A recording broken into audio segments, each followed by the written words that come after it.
So I'll just do a couple of introductions now. So our first technical hitch is that Sarah was joining us, and she may well be able to join us, but she's had a few laptop issues. So I'm going to lead the session, and obviously if Sarah joins, then we'll double hand. But you're in safe hands with me, so I'm all a power. I design and deliver our Elevating Women in Leadership programs. And I've been working in the area of leadership development for over 20 years, and I particularly specialise in this area of women in leadership development and work very closely with Sarah on all of our programmes. So we're delighted to welcome you to this first session, first of our taster sessions. And we're often asked, why have development programmes specifically for women in leadership? Well, the data tells us that women face headwinds to progressing their careers to those more senior levels in organisations. So it can be a harder and slower journey for a wide variety of reasons. So our Elevating Women in Leadership programme is all about focusing on those specific areas that are particularly relevant to women to enable them to thrive on their career path, whatever they choose that to be. And it's complementary and in addition to any leadership development that's available to everyone. So if you could move us on, Graham, over the next 4 weeks, we're delighted to be sharing with you some of these mini sessions based on our Elevating Women in Leadership programme. So if you click on for me, Graham, through each of those sessions, you're going to join us every week at the same time. And we're going to share what our Elevating Women in Leadership programs are all about, and as much personal development and insights that we can give you in the next 50 minutes or so. Hopefully you've received a worksheet that's posted, that has been sort of sent to you, and we can post that in the chat and send that out afterwards. We won't be sharing the slides, but the points we cover are in that worksheet. We also, yes, if you could click through, Graham, those 4 points, that would be lovely. And for individual support, for those joining for your development, we recommend that you find a buddy to talk through what comes up for you in these sessions. And even better would be to get a group together of women that you know and share what you've been talking about, and maybe start your own little group. And for those of you looking to set up your own programs, one of the things that's really clear is that from running our programs, that women really benefit hugely from learning together in support groups. There's something quite unique that's created by women for women in these sorts of cohorts. And we're on a webinar format, so because of the take-up, it's different to our normal learning platform. So it does limit interactivity slightly, but we will be using polls and the chat.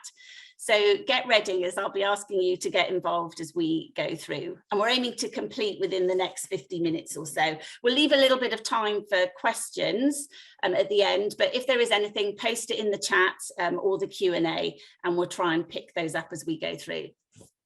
Lovely. So next slide, I just wanted to mention about 3 organisational drivers. So yeah, if you fill that slide for me, Graham. So there's 3 drivers. So we do believe that development programs for women are an important lever in inclusivity and levelling that playing field, but on their own, they're not likely to solve that issue of greater diversity at senior levels. But with combining it with organisationally creating a more inclusive culture and having those positive practices that support women advancing, such as unbiased recruitment and flexible working, there is a greater likelihood of success.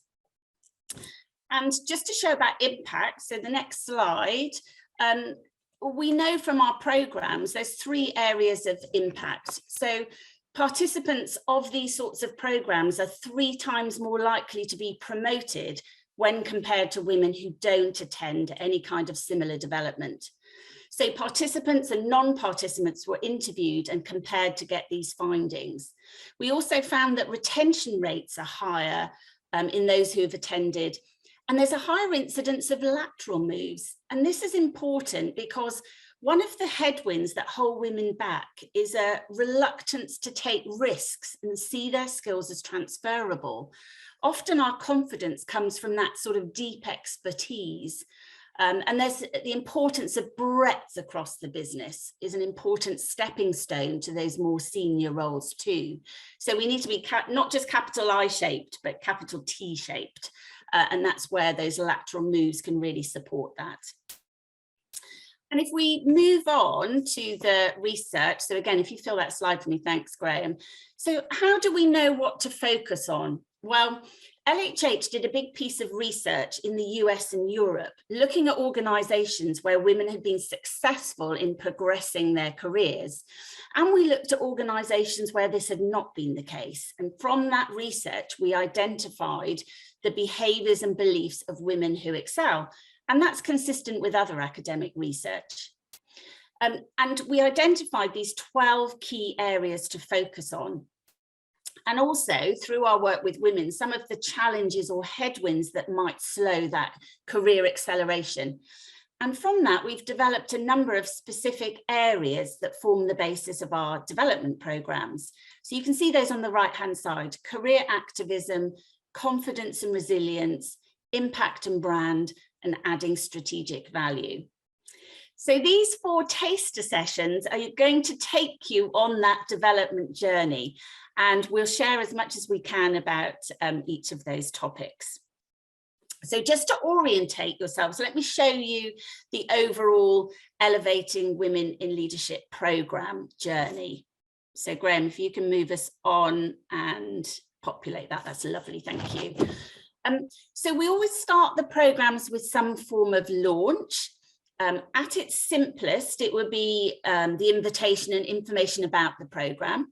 It could also be a recorded welcome from the facilitators, or even a live event with speakers and an initial networking session. At its heart, it's really why your organisation is offering the program and demonstrating senior sponsorship of it. We also recommend that participant line managers are briefed and onboarded, preferably through a live webinar. And I'll come back to that at the end of this session today, just to mention a bit more about that. Prior to each workshop, the participants get about 30 to 60 minutes of pre-work, and each cohort we recommend is at least 12 and preferably up to 20, so we can create that broad network group. Each workshop's followed by what we've called a discovery session. So these are smaller group sessions which enable participants to share successes that they've implemented since the workshop, share specific personal challenges, and get support and coaching from their peer group, or maybe take a deeper dive on one of the topics that were covered. We also recommend the use of an assessment tool such as Strength Scope, which is introduced here before workshop 2, with a 360 element of it introduced before workshop 3. For first line or middle managers, our programs usually end after the impact and brand session, but there's an optional additional module 4, which we include for more senior women around adding strategic value. And that'll be our 4th taster in this series. So today we're starting with career activism with the big pink arrow. So let's get going, and I'll share with you what's covered on this program. So this workshop is really aimed at helping participants think through what's important to them in their careers and some tools to help them. So today, if you're joining to learn about that, let's get our minds into that frame. The first part of the workshop is creating that psychological safety, how we work together virtually and get to know each other. So I think there's another slide, Graham, on that. Lovely. Yes. So we'd be spending time at the beginning, get to know, and I'd love to get to know all of you. It's a bit more tricky virtually in the format that we've got, but we have got a little exercise for you. So this is time to get ready and pop something in the chat for me. So pop in the chat what you remember you wanted to be when you grew up. We're thinking about careers now. So just pop in the chat for me what sort of things come up for you. Let me have a look and see if you're brave enough. So I'll share mine. Oh, so we've got an artist. Mine was, I wanted to be a belly dancer. Actually, my mum thought I said ballet dancer, which is why she sent me to ballet classes, but no, belly dancer. I suppose there's still time, but not something I've really got into. So we've got bank manager, nurse, teacher, mechanic, vet, accountant, photographer. Yeah. So some of you, air hostess, singer. Yeah, some of you may well have ended up in those careers. But if we look at the next slide, Graham, for me. So this is just to represent, we rarely end up where we might have thought in terms of our careers. So careers are unlike the arrow from A to B. Rarely do we know point A and point B and a clear pathway. It's more like the tube map that sits beneath it, that we might not even know what the future destination is, and there are all sorts of stop-offs and permutations on the way. So there's a wide range of options to arrive at a possible destination. So why career planning as a topic? So one of the factors for women who were successful in progressing their career is a clear shared career plan. And a potential headwind is that women tend to think short term about the next job or opportunity rather than long term about their career and what each opportunity is building towards.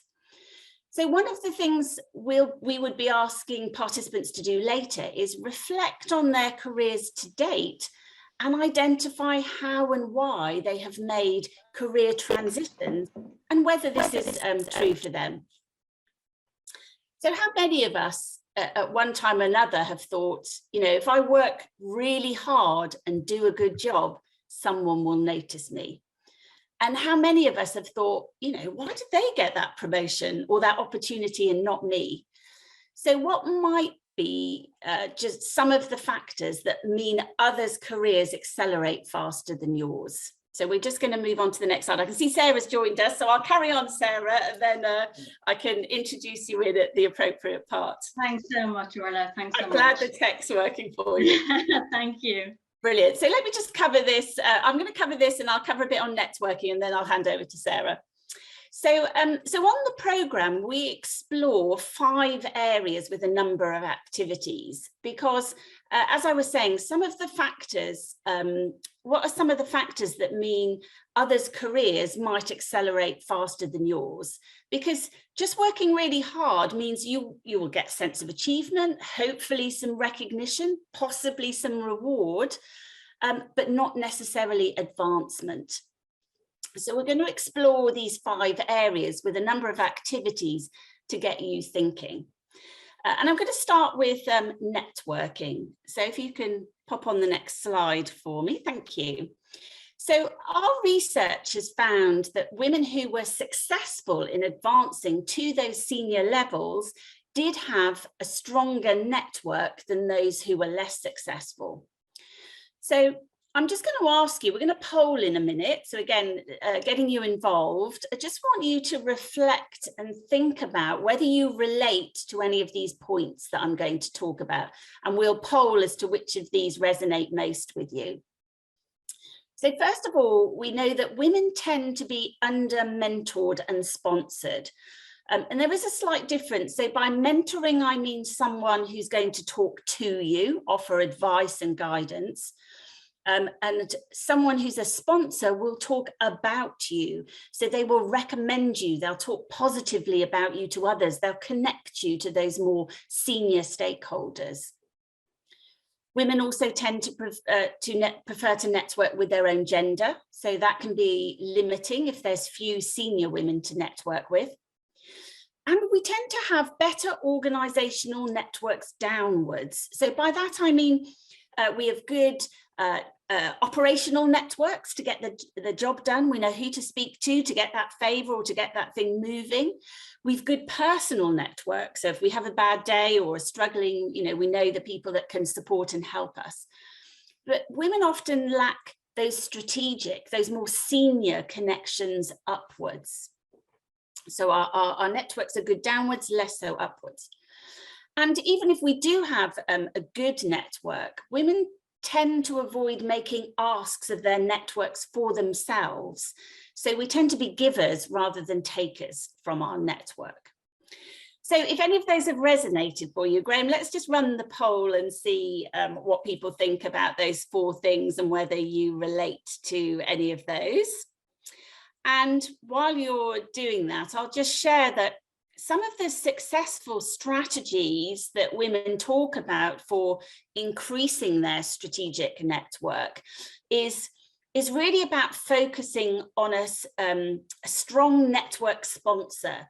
So find someone that you can build a relationship with that has those senior connections, so male or female, and they can make those connections and help build those relationships for you. So rather than going directly, use a sponsor to help you make those connections. Another good strategy for women is what's called collegiate networking, or sometimes referred to as a strong sisterhood. So women helping other women to connect. So sharing your networks and being really conscious of doing that for others.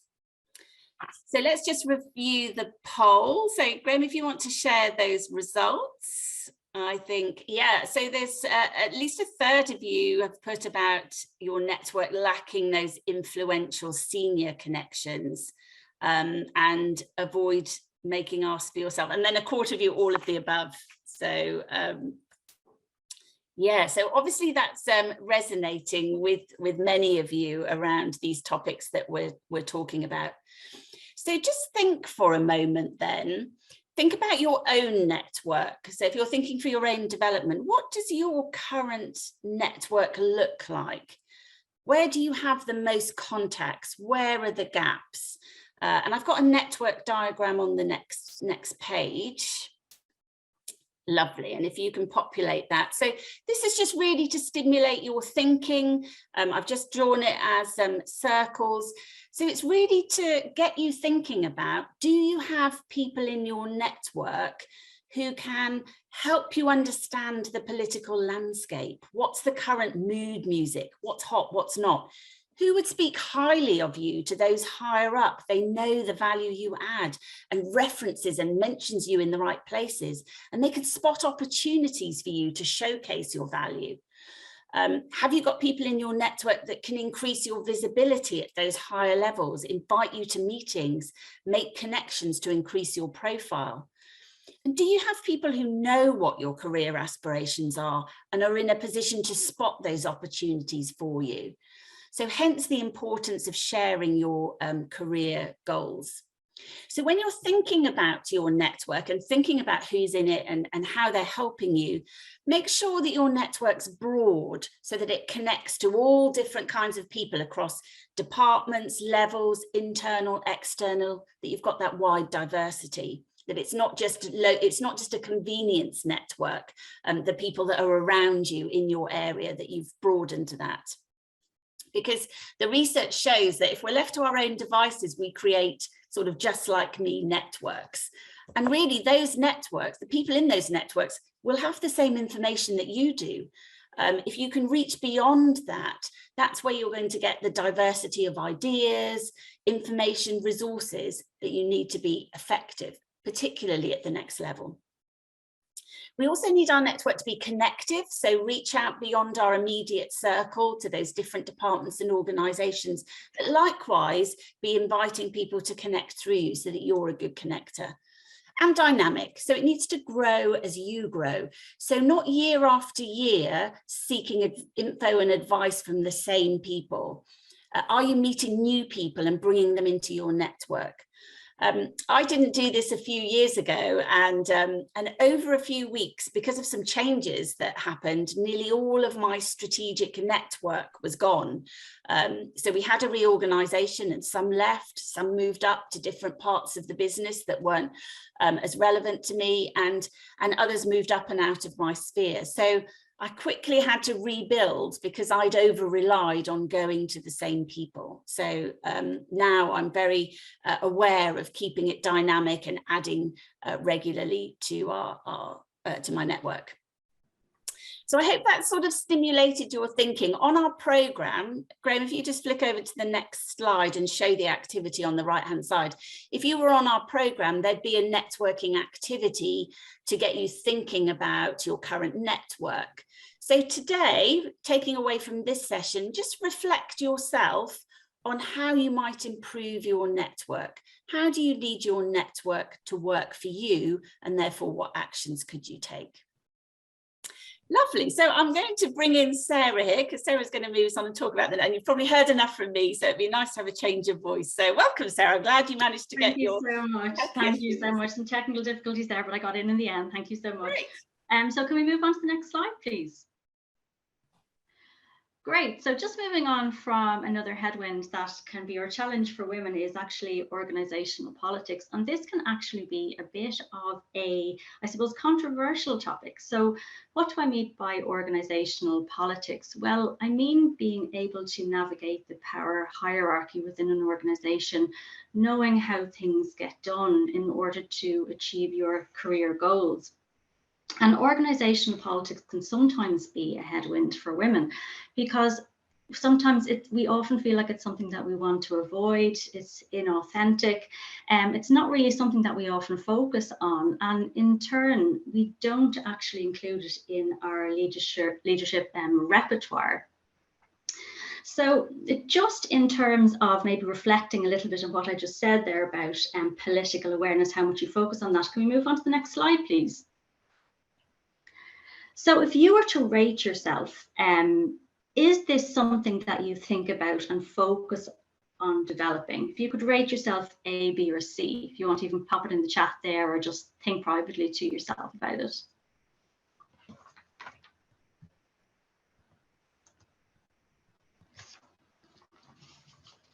Okay, so an aversion to politics really, I guess, is something that can unfortunately be a headwind for women and limit our progression to more senior levels, because the higher up the career ladder you go, the greater the need is for influencing. And in order to do that, you need to be politically savvy. So B, yeah, B seems to be kind of in the middle. Everyone is in the middle. Somewhat thinks about it. So this group somewhat think about, which is good. Great. Okay. So if we move on to next. It depends on the situation, doesn't it, Sarah? Exactly. Sometimes we might do it and sometimes not. I'm C in some situations and A in others. Exactly. And I suppose if we're more comfortable as well with the people we're working with, we can be a bit more politically savvy and we know them a bit better. I guess it's the people that maybe we're not as close to or in our network it can be a bit more challenging. Can we move on to the next slide, please? So if this is something that maybe you want to think a bit more of, so it's really great that everybody in this group at this point in time is kind of somewhat in between and it is on their radar.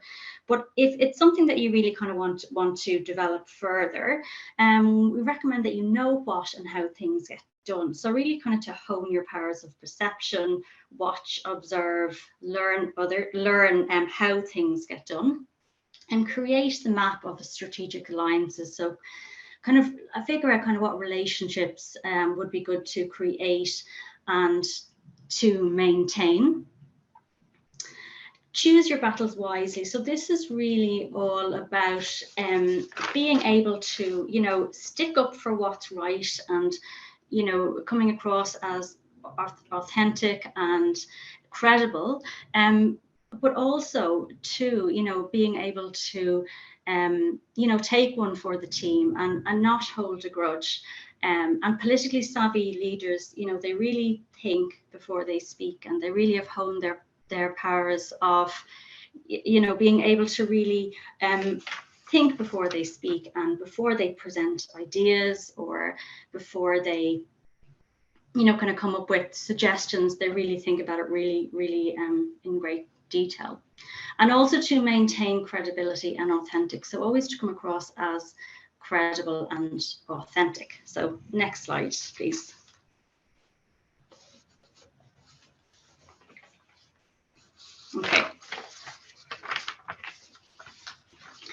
So just also another thing that we kind of need to think about as well is our managers as well. So I'm just wondering, do we ever think about how our managers are recognized and rewarded, and what motivates them? And that can be a really powerful thing, because if we enable our managers' success, it helps us too. So just asking you, just take a couple of minutes now, can you think about 5 things your manager likes and 5 things that your manager doesn't like? Yeah, don't pop it in the chat, just in your head. Yeah, just in your head, sorry. Just in your head, I should say.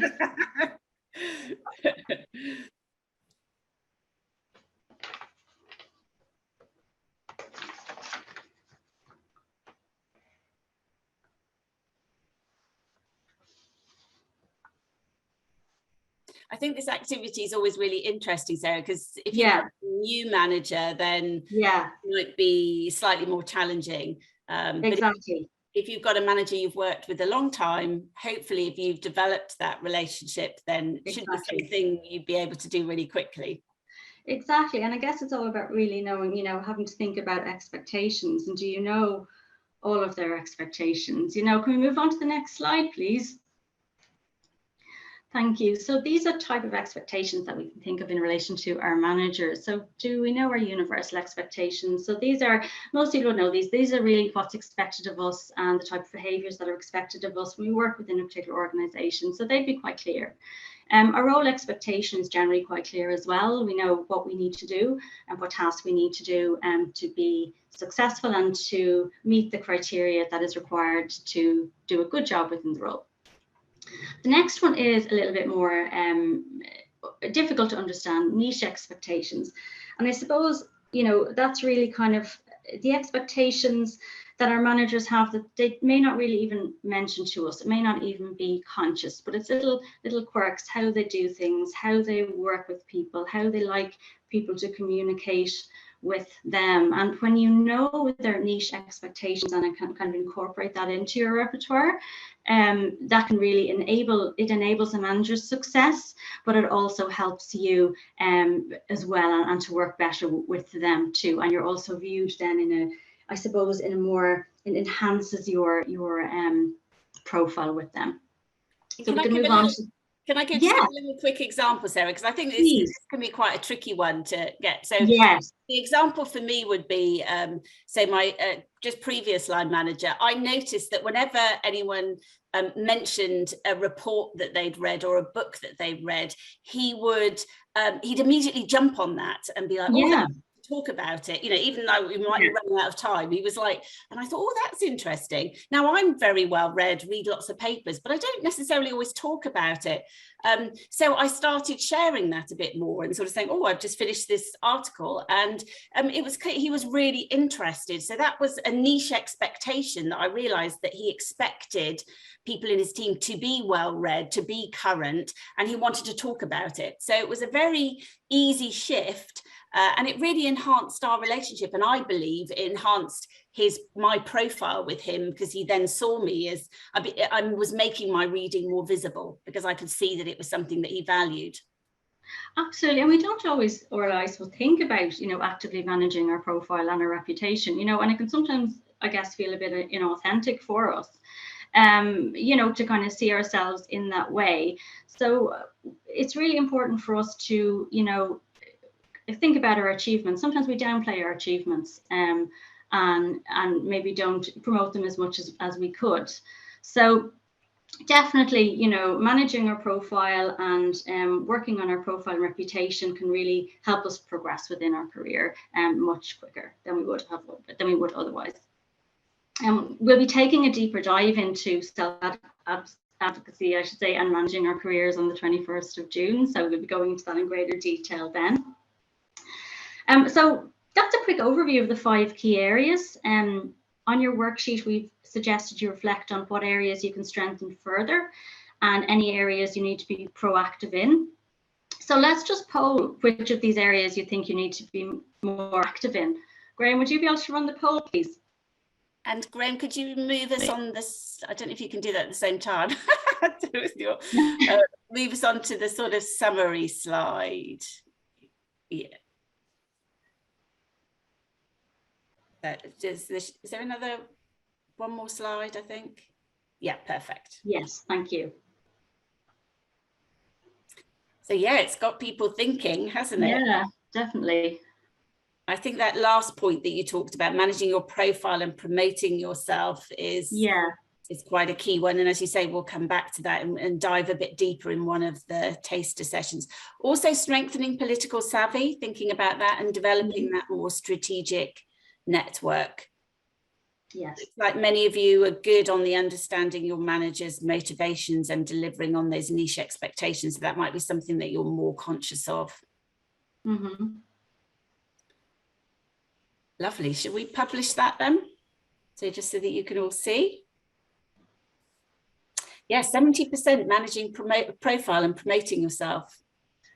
Interesting, yeah. So that struck a chord, yeah. Definitely something that can be a bit more challenging, I think, at times. Amazing. Okay, so Graham, we go on to the next slide, please.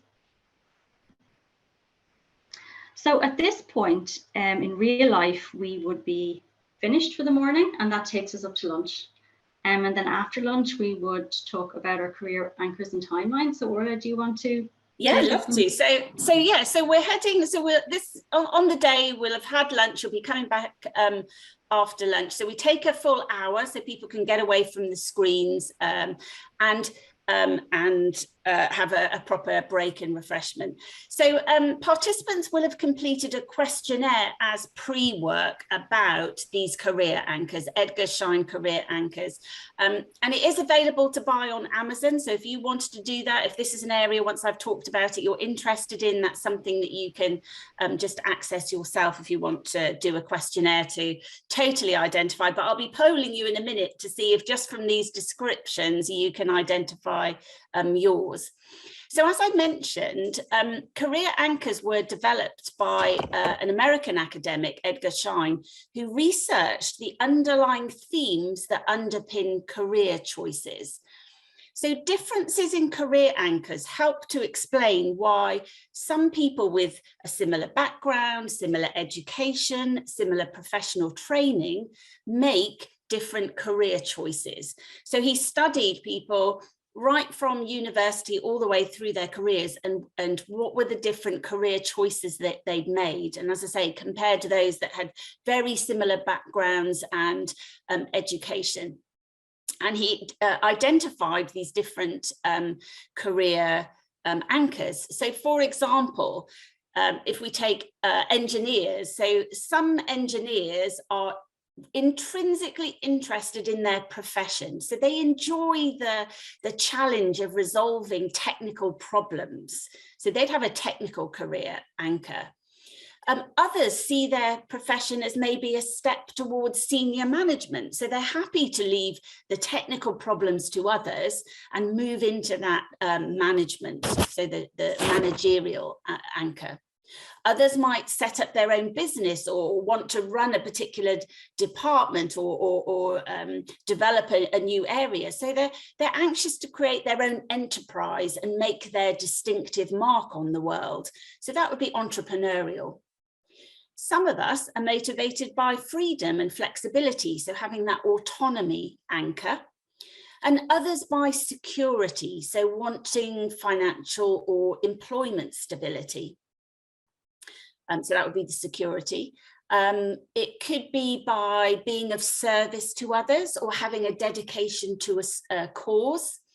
And some of us thrive on pure challenge. So we need novelty, variety and difficulty as our career anchor.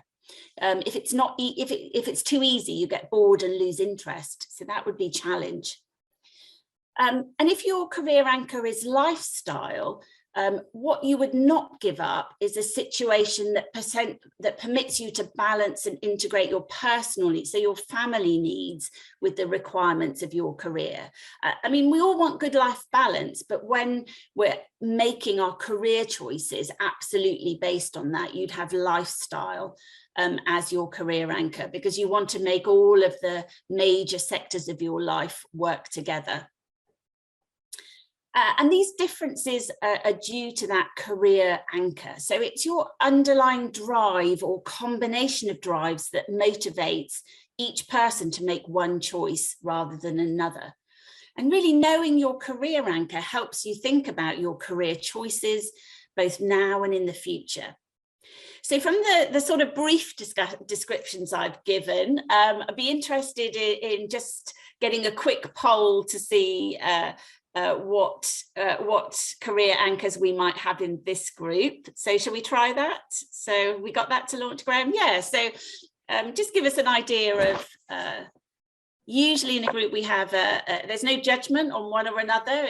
We usually have a good mixture of different career anchors across the groups that we're working with. So just while we're doing that, my career anchor is autonomy. So, so my job in consultancy at LHH is perfect for me. So it helps me meet my career anchor in my current job and in my current role. And it would also help me. So I now wouldn't take a role or another job unless I'd really explored how much freedom and autonomy I was going to be able to have within that role, because I know that that's an important factor in whether I'm going to be motivated and happy. So let's just publish those polls. So yeah, as I said, we've got a good mix across the different career anchors. So being of service to others, that's perhaps topped it slightly. So that having that career anchor where it's really important to you in your role and in roles that you're thinking about, that you're able to make that difference and serve others. Lovely. Thanks for sharing that. So if we move on, so we also asked participants to complete a career lifeline. And if you haven't done this before or for a while, it's a really useful activity to reflect on what you can learn from those highs and lows. So we've put it on your worksheet as a takeaway to think about. And just really look back and reflect over your careers. So what were the highs, what were the lows, what was going on, what happened at those transition points, what made it a high and what took it away from that. So there can be some really interesting learning from that, sort of looking back. So we set people up in buddy discussions, and as I mentioned, this is after lunch, so we have a bit of input, but we actually send people away to do a walk and talk, to get away from their screens, perhaps have a little wander, chatting to their buddy on the phone, really about what's come out of them for both their career anchor and their career lifeline. Lovely, let's move us on. Perfect, yes, so as I mentioned, buddy conversation. And then the very last part, so we're starting to move. So in the morning, we've looked at being career active. Then after lunch, we've taken a bit of a sort of look back at what have you learned from where your career has got to now. And now we're getting people, as we come to the end of the day, thinking about looking ahead and thinking about their career longer term. I mentioned earlier that women tend to think short term about their careers, about the next job or opportunity, rather than sort of longer term, where you're heading, what are you building towards? You might not know exactly, but what's the rough direction? And we actually explore some different career options. So it's not always about the vertical and moving up. I mean, it might be, but not necessarily. It could be about lateral moves where you move across an organization or a sector to broaden your experience. It could be about enriching or deepening where you want to expand or change the responsibilities of your current role. You might want to master new skills or enrich your role to stay current. Could be exploration. It might be you don't know what roles are out there. It could be collecting information and researching what's out there, both internally and externally, or maybe taking some more training to help build the next steps of your career.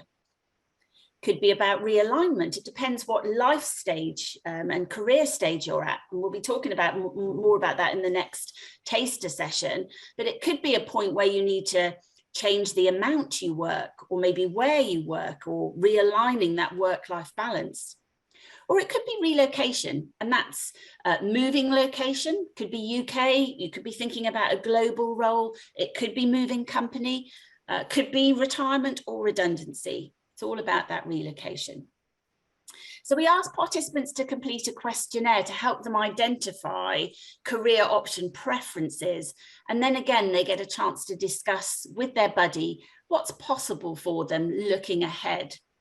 So this starts their thinking. So Graham, if you move on to the next slide, we're getting people to try and think a bit further out. And we do return to this after the workshop in their discovery session. And it's on your worksheet to think about after today. So really, how do you see your career developing over the next 3 to 5 years? If you really could have it all, what is your vision for your ideal career progression? What career move would you make if you knew you couldn't fail? Is there anything holding you back? And what career options are open to you? Vertical, lateral, enriching, exploration, realignment, relocation? So really start thinking further out. If you can think further out, then you can work backwards. Okay, if I want to head up that department in 3 to 5 years' time, what are the things that I need to be doing now in the short and medium term that are going to be moving me along that pathway? So you can either seek out those opportunities, or when you're offered an opportunity, you can assess it against that criteria. Okay, is that going to move me towards my longer term goal of heading up this department? So we're coming to the end. So we do ask this question, and I'll ask it of you today. So Graham, move us on to the next slide. So just really hope today's got you thinking about why not you, why not now?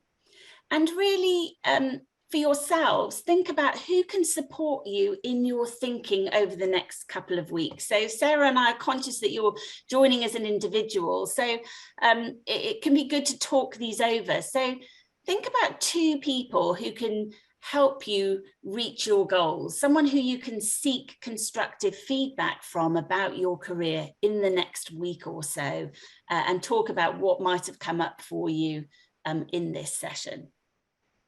Lovely. Thanks, Graham. I'm going to hand over to Sarah. I think we've got a few minutes to talk about I told everyone that you'd talk about the manager session that I saw at the beginning.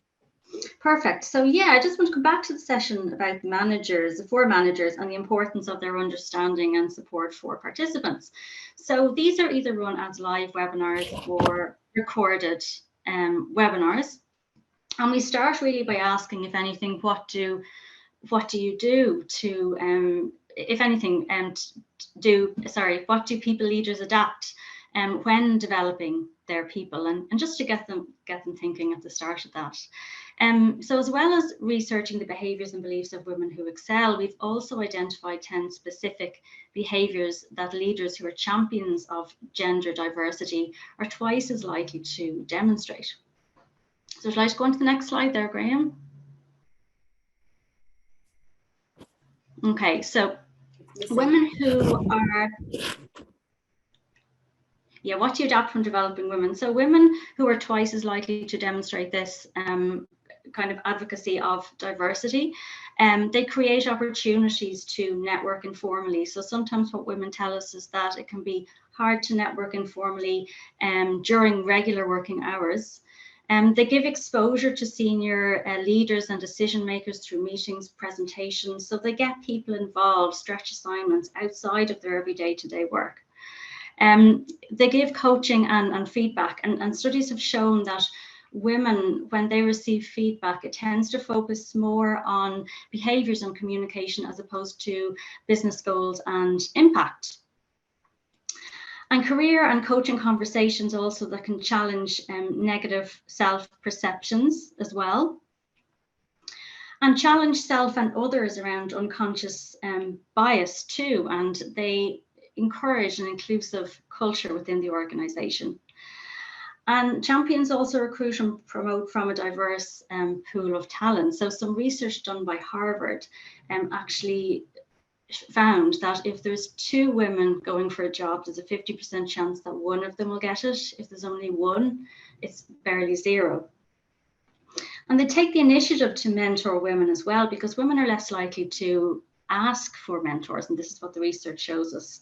And they also provide flexibility as well, so women can achieve their goals when and how it works well for them within their career and for the organization.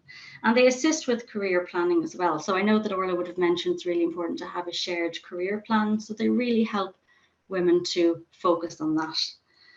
So interesting, our top 10 were, if you move down, Graham, onto the next one.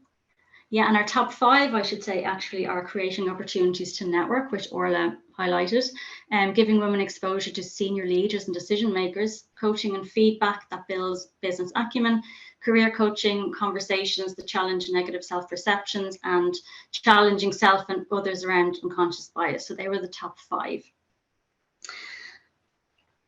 So that manager session at the beginning, Sarah, is a really brilliant session where we can talk to the managers about all of these aspects, about the things that they can do to support their participants on the programme. And many of them talk about, obviously, not only supporting the participants, but it's really helpful for other women that they have in their team. So understanding those headwinds and understanding what are the specific things that they can do that are going to have the biggest impact is really helpful for them, and a key part of that allyship and helping them understand how to be good allies and good support for us. Absolutely, because sponsorship of the programme by management is a key element of the programme. So that brings us to the end of our first session, and there's lots more to talk about next week, where we'll be talking about confidence and resilience. So that's next Wednesday at 1 o'clock. And we look forward to welcoming you back then. So just as we finish up for this session here, just to mention that if we're going to run a poll actually, and Graham, if you could actually run the next poll, please. Great. So it's just a little bit of feedback in terms of how you found the session, and thank you, Orla, as well, very much for your insights today.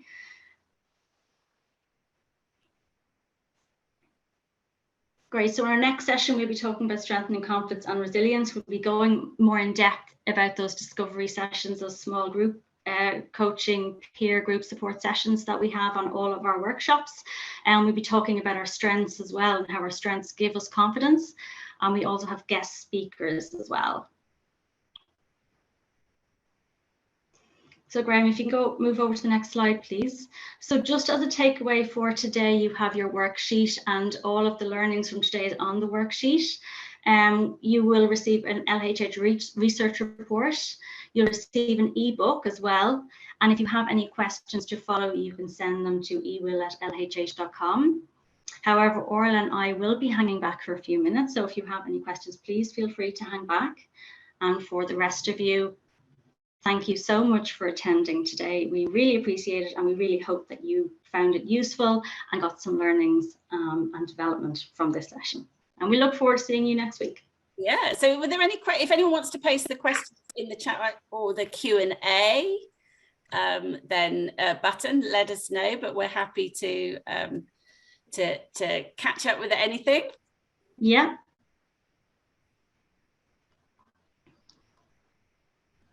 Perfect. So just lots of thank you. So hopefully everyone found it a useful session, and you've got your worksheets to get some reflections. And as I said at the beginning, so think about finding a buddy and sharing what you've learned today, so that you can spread what you've learned as well.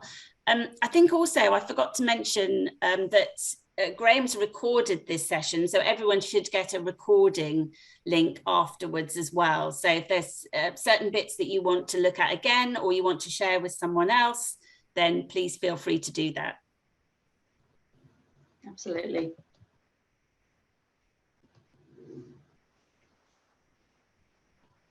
Brilliant. So I don't think we've got any questions. That gives everyone 5 minutes back to grab a cup of tea and get ready for your next part of the afternoon. So yeah, thanks for joining. Thanks, Sarah, for inviting me. Thank you, Orla, and thank you for taking the reins. Thank you so much. Really appreciate it, and all of your amazing insights. So thank you so much.